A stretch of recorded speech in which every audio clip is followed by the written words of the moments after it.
This is Susie. Today, the students are working together on group projects in Mrs. Smith's class. Oh, I'm so frustrated. Meanwhile, at home, Susie struggles to do her homework while her brother is playing his guitar in the next room. Oh, I can't take this. Mrs. Smith decided to contact an occupational therapist, or OT, with the consent of Susie's dad to enable her to engage meaningfully in her school activities.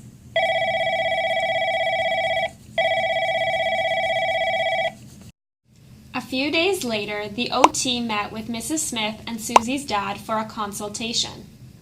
I need to consult with both you, Mrs. Smith, and you, her father, as well as Susie herself.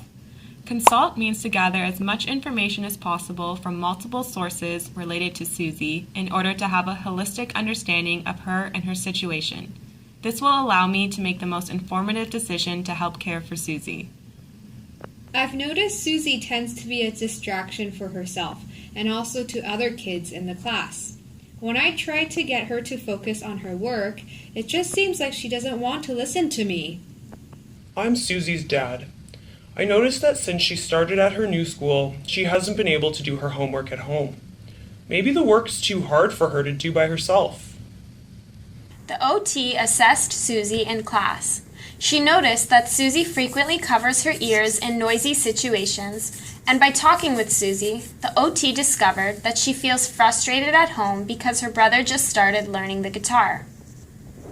After consulting with everyone, the OT was able to gather information in order to identify the source of Susie's struggles and to help with intervention. Susie's dad thinks work is too difficult, but actually she can't concentrate because of her brother's guitar playing. Mrs. Smith thinks Susie is not cooperative, but actually she gets distracted during group work and noisy discussion in class. Susie is very frustrated because she is sensitive to loud noises. Susie is now able to concentrate in class since the OT provided her with a cool set of earphones to minimize her distraction from loud noises.